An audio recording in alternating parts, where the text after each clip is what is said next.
Բարև ձեզ։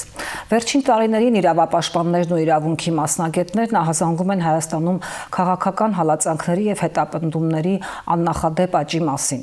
Դրա ամենավառ դրսևորումներից մեկը, ինչպես նաեւ հուզական դրսևորումներից մեկը 2025 թվականից ծավալված հակաեկեղեցական արշավն էր, որն ընթանում էր միջազգային նորմերի նաեւ կոպիտ խախտումներով։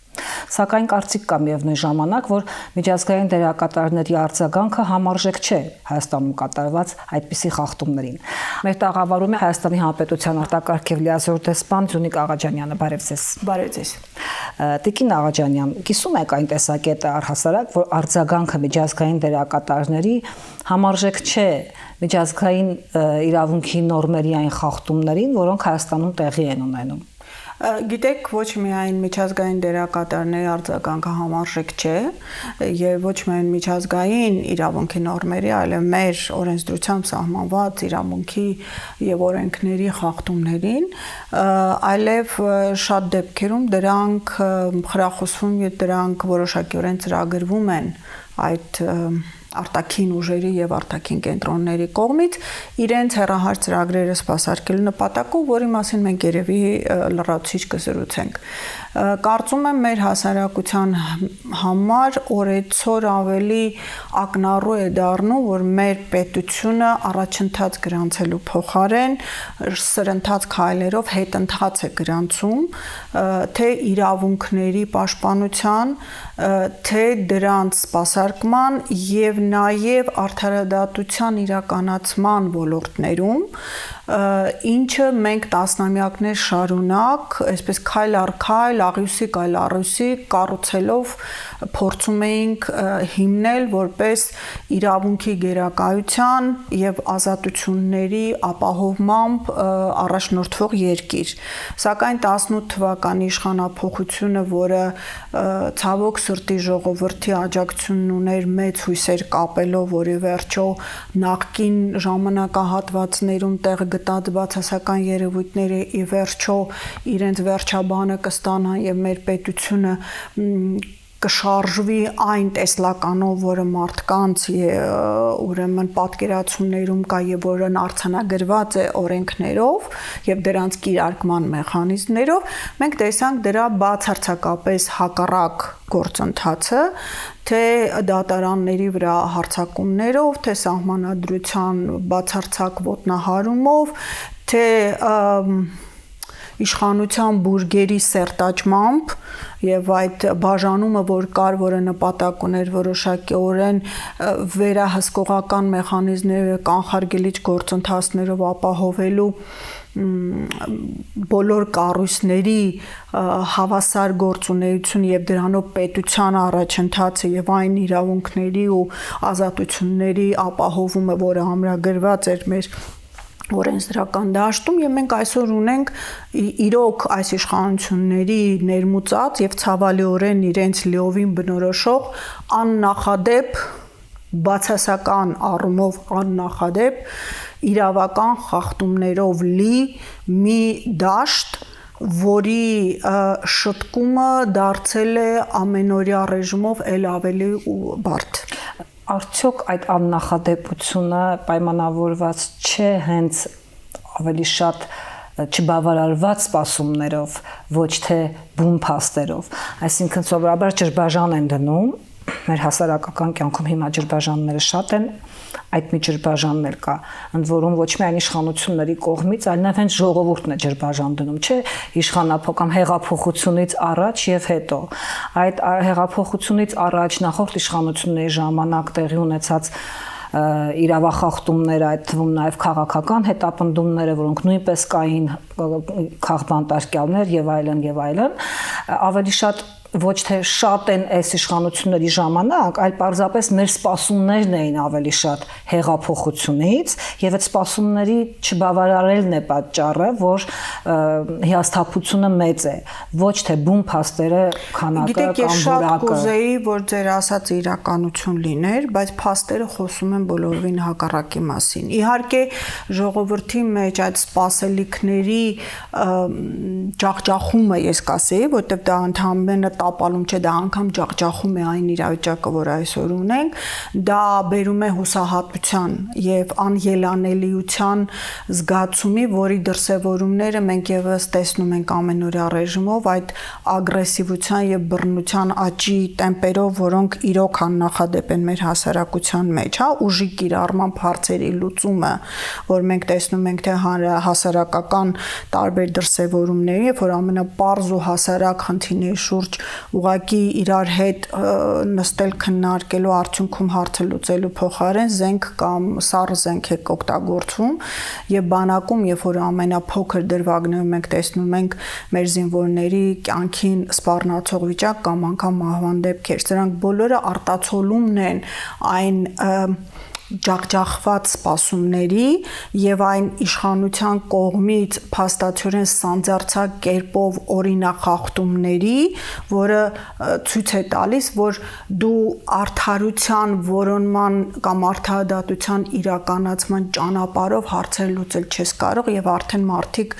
ըստ իրենց կամ իրենց պատկերացումներով են հարցերի լուծումը իրականացնում, որը բերում է բռնության աճի։ Կարծում եմ մեր բոլոր այն սոցիալական, հասարակական հոգեբանությամբ զբաղվող մարմինները, կառույցները պետք է շատ մեծ ուշադրություն դարձնեն, որովհետև մենք դա տեսնում ենք էլ ավելի սերմանվող աճող սերնդի մեջ, որը շատ վատ տեղ է հասցնելու մեր հասարակությանը։ Ինչ վերաբերում է այս իշխանությունների կողմից իրավախախտումների որակին ու ծավալին եւ դրա համեմատականին նախորդիվ ոչ մեկ չի ասում, որ մենք նախորդ ժամանակահատվածներում խախտումներ չենք ունեցել, մենք ունեցել ենք շատ վատ իրավիճակ առաջին նախագահի իշխանության օրոք եւ անգամ այսպես առասպելական պատմություններով լի դրա որոշակի բարելավումներ, հատկապես երբ որ Հայաստանը անդամագրվեց Եվրոպայի խորհրդին եւ հանձնառությունների մի հսկայական շարք որդեգրեց, որի հիման վրա փոփոխություններ էին արվում, բնականաբար հասարակական կյանքում միանգամից ոչինչ այսպես հարություն այս ճանով չի փոխվում եւ խախտումներով լի կամ դրա մտածողությամբ ու հոգեբանությամբ լի հասարակությունը չի կարող մի գիշերվա մեջ միանգամից վերածվել օրինապաշտ, իրավապաշտ, հա, եւ դրանով առաջնորդվող հասարակության,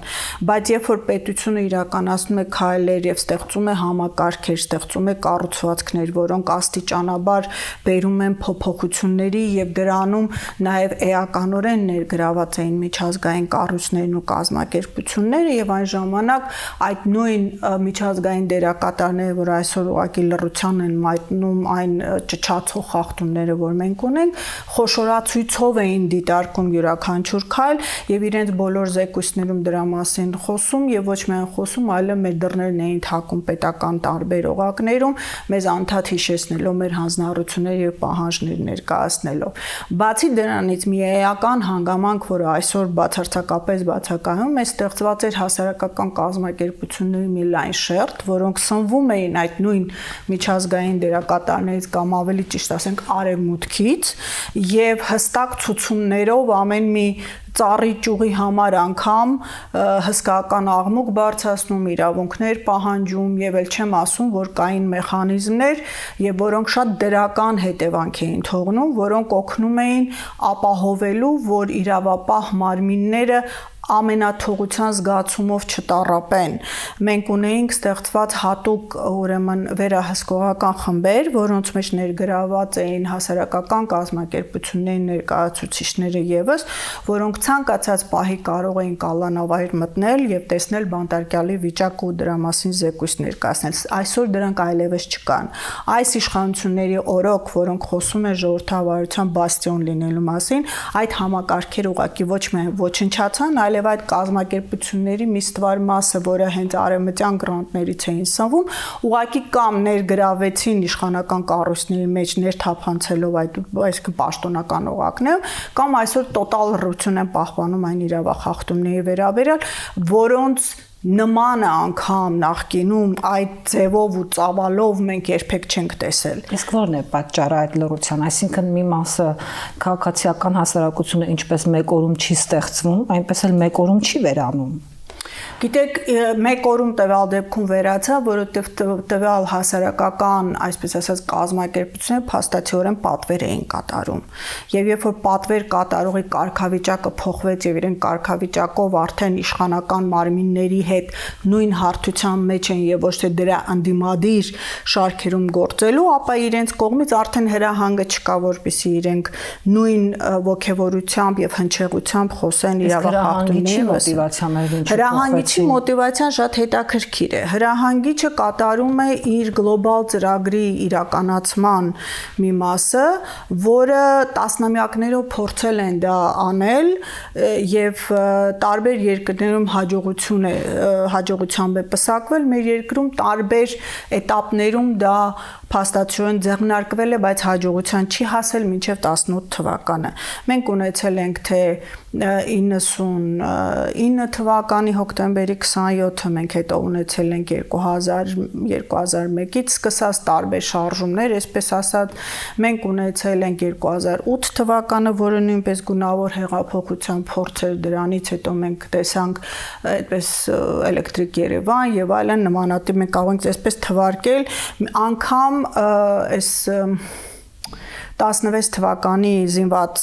հարձակման դեպքը դրանք բոլոր այդ գունավոր հեղափոխության փորձերն էին, երբ որ արևմտյան կենտրոնները փորձում էին հասկանալ ինչպես կարող են մեզ մոտ իշխանափոխություն իրականացնել եւ իշխանության բերել ուժերի, որոնք կսպասարկեն իրենց ծրագրերը։ Իսկ գլոբալ այդ կենտրոնավարության պահանջների հետ դա կապ չունի։ Բացարձակապես կապ չունի, ժողովրդավարությունը մշտապես այդ կենտրոնների կողմից օգտագործվել է որպես գործիք իրենց քաղաքական նպատակներն առաջ տանելու համար։ Եվ քանի որ այդ քաղաքազանց համարձակ հայտարարություն չէ դարձել կողմից։ Դա միայն ես չեմ ասում, դա այսօր անգամ նույն ամերիկյան տարբեր վերլուծաբաններ եւ քաղաքագետներ են դրա մասին խոսում, իրենց իսկ օրինակներով վկայակոչելով ինչպես է ամերիկյան քաղաքական վերնախավը, եվրոպական քաղաքական վերնախավը, ժողովրդավարության կամ մարդու իրավունքների պաշտպանությունը օգտագործել որպես գործիք իրենց ազդեցության տարածման համար։ Ես դա տեսել եմ անգամ ինքս ՄԱԿ-ում աշխատելու ընթացքում, երբ որ այսպես ասած ցցուն դրվագներից մեկն էր, երբ մարդու իրավունքների խորհուրդը նոր էր ստեղծվում եւ առաջին ընտրությունները պիտի լինեին եւ ըստ տարածաշրջանային խմբերի համապատասխան անդամների քանակ պիտի ընտրվեր, որպեսզի համալրեր մարդու իրավունքների խորհրդի կազմը։ Հայաստանը իր տեխնացությունը ներկայացրել էր եւ եվրոպական երկրները բացի նրանից, որ մեր արևելաեվրոպական երկրների խումբը 24 երկրից է բաղկացած, որի մեծ մասը կենտրոնական եւ արևելյան Եվրոպայի երկրներն են, որոնք բնականաբար կամ Եվրամիության անդամ են, կամ Եվրամիության անդամության հայտ ներկայացրած, կամ ՆԱՏՕ-ի անդամության հայտ ներկայացրած, այսինքն այդ հովանու տակ գործող։ Եվ իրենք փորձում էին մեզ համոզել, որպեսզի մենք մեր տեխնացությունը դուրս բերենք եւ իրենք ցանկանում են, որպեսզի մարդու իրավունքների խորհրդում, այսպես ասած, արևմտյան բլոկը մեծ ծանրակշիռ ներկայություններն են, որպեսզի որոշումների կայացման առումով իրենք թելադրողի դերում հանդես գան։ Ադրբեջանը, ինչպես իր սովորությունն էր, որտեղ որ Հայաստանը իր տեխնացությունը դնում էր, մշտապես Ադրբեջանը հակընդդեմ, այսպես ասած, հակառակ ողի դիրքերում իր տեխնացությունը եւս դրել էր, եւ մենք նույն եվրոպական երկրներին բացատրում ենք, որ դուք մեզ պաշտպանելով շատ ավելի մեծ գործ կանեք, որովհետեւ մենք նույն մարդու իրավունքների, ժողովրդավարական արժեքների տրամաբանությամբ առաջնորդող երկիր ենք եւ Եվրամիության անդամ չլինելով ավելի հեշտ է լսելի մեր ձայնը, քան նույն Եվրամիության անդամ կամ դրան հարող երկրի պարագայում կլինի։ Եվ մենք ստացանք մի իրավիճակ, երբ որ եվրոպական երկրները ուղղակի ստիպում էին աֆրիկյան երկրներին եւ զարգացող աշխարհի այլ երկրների քվեարկելու մեր դեմ, սպառնալով իրենց մարդասիրական իրավունքից զրկելու։ Այսինքն այն Եվրոպան, որը այսօր անգամ փորձում է այսպես բարերարի կերպարով հանդես գալ, ես խոսում եմ սա 2004-5 թվականների մասին, եւ այդ նույն Եվրոպան ուղղակի իր քաղաքական նպատակները հետապնդելու համար չէր վարանում որևէ գործիքակազմ օգտագործել։ Նույնը մենք տեսել ենք նաև մեր երկրի ծրագրերի առումով։ Նույնը Ամերիկայի պարագայում կհիշեք հազարամյակի մարտահրավերների ծրագրից, երբ որ հանեցին Հայաստանը։ 2018-ին փակվեց այդ ծրագիրը։ Ավելի վաղ Վաղեր, այո, 8-ի դեպքերից հետո դա փակեցին եւ դա այդ սպառնալիքի գործոններից մեկն էր։ Արևմուտքը միշտ քաղաքական այսպիսի ծրագրերը օգտագործել է իր քաղաքական եւ տնտեսական ծրագրերը առաջ տանելու համար, որը մյուս երկրների պարագայում մենք երբեք դա չենք տեսել, խոսքս եւ Ռուսաստանի եւ Չինաստանի մասին է։ Եվ այստեղ նորություն չի, ուղղակի նորությունն անում է, որ հիմա դրա մասին բացեի-բաց են խոսում։ Այսինքն նույնիսկ բարձր դերակատարներն են խոսում այդ մասին, ոչ միայն մասնագետներ, փորձագետները։ Այո, իրենք անգամ սկսել են իրենց ծրագրերի մասին, սա Թրամփի ադմինիստրացիայի երևի միակ դրական ժառանգությունը կլինի այսօրվա աշխարհում, քաղաքական աշխարհի մասին է խոսքը, երբ որ իրենք իրենց նպատակների ու ծրագրերի մասին ուղղակի անթակույց են խոսում։ Եթե դեմոկրատները փորձում են ինչ-որ քողարկված ձևակերպումներով դա ներկայացնել, գոնե պահպանելով այսպես իրավունքի տարի համապատասխանության ինչ-որ մի քող, ապա Թրամփի ադմինիստրացիան ուղղակի դա դեն է ետել եւ հստակ պարզ ասում է այն ինչը որ իրենք տասնամյակներով իրականացրել են, բայց փորձել են ներկայացնել, փաթեթավորել շատ ավելի գեղեցիկ եւ փայլուն, այսպես ասած, թիթեղով։ Իսկ այդ դեպքում ո՞րն է նպատակը։ Հասկանալի է, որ գեոպոլիտիկ բոլոր կենտրոնները եւ Ռուսաստան, եւ Միացյալ Նահանգներ, եւ հավաքական Եվրոպա իրենց ազդեցության գոտիներն են տարածում։ Այստեղ ազդեցության գոտիները մասնավորապես մերձավոր արևելյան տա, իսկ մենք իրենց համար մերձավոր արևելյան տարածք ենք, մենք իրենց համար Եվրոպա չենք։ Մենք արևելք ենք, մերձավոր արևելք չենք։ Առավել եւս։ Այո։ Եւ միգուցե շատ պարզունակ հնչի հարցը, բայց ինչ տարբերություն։ Տեսեք, տարբերությունը մեծ է։ Նախ այս գեոպոլիտիկ ծրագրի հիմնական իմաստը մենք պիտի հասկանանք, որ Խորհրդային Միության փլուզումից հետո Միացյալ Նահանգները իրեն այսպես հանկարծ գտավ միակ գերտերության դերում քողի, այո, դերի ներքո, հա, պատճառը հանկարծ իրեն շատ հմայիչ թվաց եւ նա ուղղակի սերունդները մեծացրել, այդ ես եմ թելադրողը եւ ես ինչպես ուզեմ այպես պիտի շարժվեն գաղափարի ներքո եւ Եվրոպան որպես երևի այդ մի քիչ կոպիտ բառ եմ ասելու, բայց գաղութատիրական մտածելակերպի կրող դեռևս ցավոք սրտի դեռևս կրող էլիտար զանգվածներ քաղաքական առաջնորդներ ունեցող մաս, այսպես արագորեն տեղավորվեց այդ ծիրի մեջ եւ դրա միջոցով փորձեց նաեւ իր արևմուտք գերակա դերակատարի, այսպես դերը հրաշալիորեն կատարել Եվ մենք տեսանք ժամանակի ընթացքում այդ մղումը, որ հատկապես հետխորհրդային շրջանի նախկին խորհրդային ճամբարի պետությունները ինչպես էին փորձում տեղավորվել, այսպես ասած, քաղաքակիրթ աշխարհի հովանու ներքո, հա, եւ այդ քաղաքակիրթ աշխարհ կոչվածը իրեն ներկայացնում էր որպես ամենազարգացածը, ամենաառաջատարը, իրավունքների պաշտպանը, ամենամարդասերը եւ այլն։ Երբ արդեն այդ առաջի շերտը վեր էր հանում եւ տակը նայում էր ինչ է կատարում, նույն այդ երկրներում, այդ երկրների քաղաքականությունը այլ երկրներում, հա, դու հասկանում ես, որ դա ընդհանրապես ձև է սեփական կշիռը եւ սեփական քաղաքական կարեւորությունը աշխարհում պահելու համար։ Բայց տարիների ընթացքում ռեսուրսային բազան արդեն սպառվում էր եւ այդ ռեսուրսային բազան հատկապես նորագույն տեխնոլոգիաների զարգացման ֆոնի ներքո պահանջում էր այդ հեգեմոնիկ դերի պահպանում եւ այդ պահպանման նպատակով իրենք գծել էին մի ծրագիր, ըստ որի պիտի Ռուսաստանը մասնատվեր եւ նա ռեսուրսային բազանացներ տարբեր արևմտյան երկրների, ամբողջ մերձավոր արևելքը պիտի վերաձևվեր եւ այդ վերաձևման ընթացքում Իսրայելը պիտի գերակա դերակատարում ուներ եւ Թուրքիային կերակրել են, որ ինքն էլ ինչ որ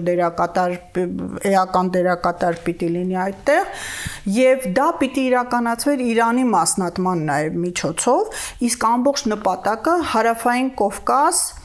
Կասպից ծով, Միջին Ասիա,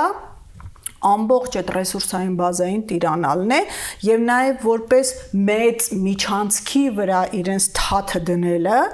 որը կխաթարի Ռուսաստանի դեպի հարավ կապը, Չինաստանի դեպի աշխարհի մնացած մասերը կապը եւ իրեն կդառնային վերահսկողն ու թելադրողը ամբողջ այդ ապագա զարգացման եւ ապագա առաջընթացի իրականացման առումով։ Այսինքն դա այդ գլոբալ քարտեզի գլոբալ ծրագրի քարտեզն է, ինչի մասին արդեն ծրագրի քարտեզն էր, այո, ըստ այդ քարտեզի փաստացիորեն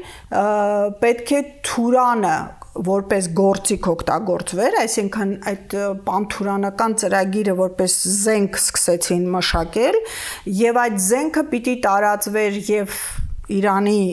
հյուսիսարևմտյան հատվածներով եւ մեր տարածաշրջանով դեպի Միջին Ասիա եւ դեպի Ռուսաստանի թուրքախոս հատվածները։ Տասնամյակներով Թուրքիան մշակութային հումանիտար ծրագրերի ներքո ներթափանցել է թե Միջին Ասիա, թե Ռուսաստան։ Ստեղծվել են բջիջներ, նույնը նաեւ իմիջիայտ Եվրոպա է։ Ստեղծվել են բջիջներ, որոնցում սերունդ է մեծացվել եւ այդ սերունդը անգամ հավաքագրվում էր իսլամական պետության շրջանակներում պատերազմելու համար հարյուրներով թե Եվրոպայից, թե Ռուսաստանից, թե Միջին Ասիայից մասնակիցներ են այնտեղ տարվել։ Էլ չեմ խոսում Հյուսիսային Կովկասի մասին, որտեղ վահաբիստները ընդհանրապես բուն էին դրել Թուրքիան եւ կհիշեք 90-ականներին Թուրքիա, Վրաստան եւ Թուրքիա-Ադրբեջան Հյուսիսային Կովկաս հատվածում այդ ներթափանցումները ամբողջովին արում էր Հյուսիսային Կովկասը Ռուսաստանից փոկելու նպատակով։ Դա այդ ծրագրի մի մասն է։ Եվ իրենց համար այստեղ խոչընդոտ էր Հայաստանը Արցախով հանդերձ, որպեսզի Թուրքիան եւ Ադրբեջանը մասնակցեն այդ ծրագրին, հա, իրենց համար վերաբաժանման, իրեն գին պահանջեցին, Ադրբեջանը պահանջեց Արցախը որպես գին։ Եվ ցավոք սրտի այս իշխանությունները, որոնք բերվել էին իշխանության, համաձայնել էին այդ ծրագրին, երբ որ եկել են իշխանության։ Եվ դրա պատճառով իրենք շատ արագորեն ստեղծեցին մի իրավիճակ, երբ որ մեր բանակը կազմաքանդվեց, երբ որ արդեն իսկ գործող ամրակայված դիրքերում հրամանատարական կազմը խալխլվեց եւ պատերազմի ժամանակ ստեղծվեց այնպիսի իրավիճակ, եւ որ պարտություն գրանցվի։ Իրենց հաշվարկներով այդ պարտությունը պիտի լիներ 7-ից 10 օրվա ընթացքում։ Եվ այդ պարտության շրջանակներում պետք է այդ մեղրի միջանց կոչվածը կամ Զանգեզուրի միջանց կոչվածը եւս իրականություն դարձած լիներ եւ որպիսի ժողովրդին մեղադրեին, որ դուք չկարողացաք պահել, պաշտպանել, բայց մեր զինվորի անձնուրաց պայքարը եւ մեր ժողովրդի նաեւ անձնուրաց պայքարը չնայած նա որ կամավորներին ասում էին ձեր կարիքը չկա, բայց նրանք ինքնակամ անգամ հայտնվում էին այդ տեղերում, թույլ չտվեց այդ ծրագրին իրականանալու այն ձևով, այն ծավալներով եւ այն ժամանակում, որը իրենք նախատեսել էին։ Դա փոխեց այդ ծրագրերի ընթացքը որոշակիորեն։ Հիմա շարունակվում է ծրագիրը, եթե տեսնեք, հիմա արդեն շատ-շատերն են խոսում այդ ծրագրի մասին, արդեն բացահայտորեն են խոսում, հատկապես մերձավոր արևելյան զարգացումների ֆոնին, որտեղ դա եւս մաս է այդ ծրագրի իրականացման։ Սակայն պիտի ասեմ, որ այդ միաբևեռ հեգեմոն աշխարհի դարաշրջանը այլևս անցել է, բայց ցանկացած գերտերություն ինքը պարզապես հեշտոհանգիստ չի հանձնվում եւ այդ ճանապարհին դեռ շատ զոհեր են պահանջվելու։ Մեր իշխանությունների վարած քաղաքականության արդյունքում մեր պետությունը կարող է ուղղակի ոչնչանալ։ Բարեբախտաբար մեր ժողովուրդը դիմադրության ներուժը դեռևս պահպանում է եւ այդ յուրաքանչյուր դիմադրության շարժում ոչ միայն կանխել է հերթական ամբողջական հանձնման ծրագիրը, այլև հետաձգել է այդ գլոբալ ծրագրերի իրականացումը։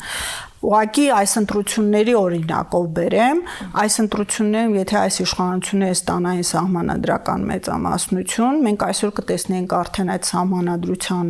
ընդունման վերաբերող գործողություններ, սահմանների հանձնման գործողություններ,